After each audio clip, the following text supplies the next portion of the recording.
اب امت نہ پڑھے، امت نہ سنے، امت نہ سنائے، تب ان بزرگوں کا تو کوئی قصور نہیں۔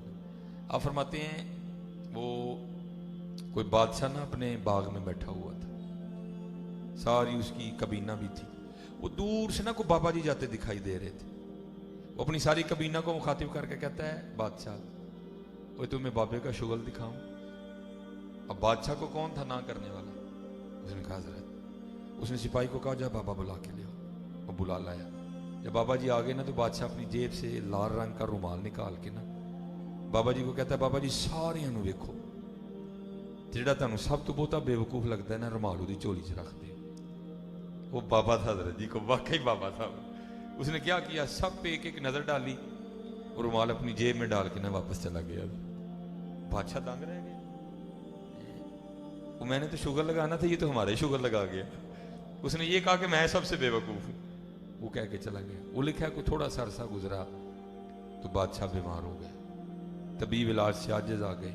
وہ شہر میں اعلان کیا گیا بھئی آخری بادشاہ کی جو ہے نا وہ زیارت کر لو۔ وہ سارا شہر بادشاہ کو دیکھنے آیا، اس میں وہ بابا جی بھی آئے تو آ کے نا بادشاہ سے پوچھتے ہیں بادشاہ سلامت کدھر کی تیاری ہے؟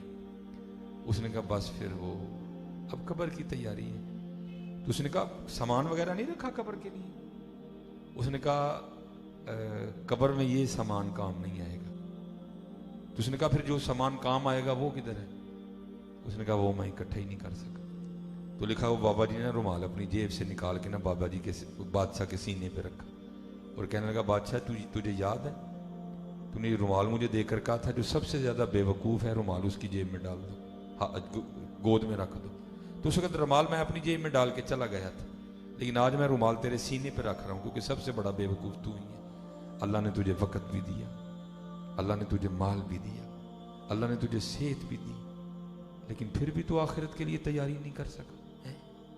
ہاں حضرت جی آؤ تیاری کریں گے جی، یہاں نہیں رہنا کوئی بھی۔ حضرت ان مکانوں میں رہو ضرور لیکن ان سے جی نہ لگانا یار، ان گاڑیوں میں بیٹھو ضرور لیکن ان سے جی نہ لگانا یار، ہاں پیسے کماؤ ضرور لیکن پیسے کمانے کو کمال نہ سمجھ بیٹھنا، پیسے کمانے کو اپنی زندگی کا مقصد نہ سمجھ بیٹھنا، نہیں، مقصد اللہ اور اللہ کا رسول ہے حضرت جی، یہ ضروریات ہیں حضرت جی۔ اور حضرت جی اگر اس کو ضرورت رہنے دو گے تو زندگی سوکھی گزرے گی، اگر اس کو مقصد بنا لیا تو بڑا مشکل ہو جائے گا حضرت۔ پھر مولانا روم رحمت اللہ اسی انداز پہ، یہ پہلے یہ ہے پھر یہ ہے پھر اس کے بعد تیسری ہے، میں تینوں سناؤں گا حضرت۔ اسی انداز پہ پھر مولانا لکھتے ہیں فرماتے ہیں کہ کوئی بادشاہ اسی طرح اپنے باغ میں بیٹھا ہوا تھا، بارش برسی سی، بڑی ٹھنڈی سی ہوا چل رہی تھی، بادشاہ بیٹھا موسم سے لطف اندوز ہو رہا تھا۔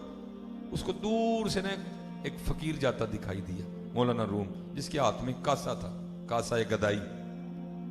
وہ پیچھے جو سپاہی کھڑا تھا نا ننگی تلوار لی، اس کو کہتا ہے یہ دور جاتا تجھے فقیر دکھائی دے رہا ہے، مجھے دکھائی دے رہا ہے، تجھے بھی دکھائی دے رہا ہے؟ اس نے کہا ہاں۔ اس نے کہا جا اس کو بلا کے لا، بڑھا بندہ ہے منگنڈے آئے، میرا دل کردا ہے دی فقیری نو امیری سے بدل دے۔ وہ گیا، جا کے نا وہ سپاہی اس فقیر کو کہتا ہے اوہ فقیر تیرے تو نصیب ہی جاگ اٹھے۔ اس نے کہا کیوں کیا ہوا؟ اس نے کہا بادشاہ کو تجھ پہ پیار آیا اور اس نے مجھے بھیجا کہ جاؤ اس فقیر کو بلا کے لاؤ، میں اس کی فقیری کو امیری میں بدل دوں۔ حضرت جی ہے اوکھا پینڈا فقیری والا لیکن مزہ بڑا جی۔ حضور نبی علیہ السلام نے فرمایا میری امت کے فقیر میری امت کے امیروں سے 500 سال پہلے جنت میں جائیں گے۔ ان لوگوں کو پتہ تھا کہ فقیری میں کیا کمال ہے، اس لیے انہوں نے اپنی فقیری نہیں دی کسی کو بھی۔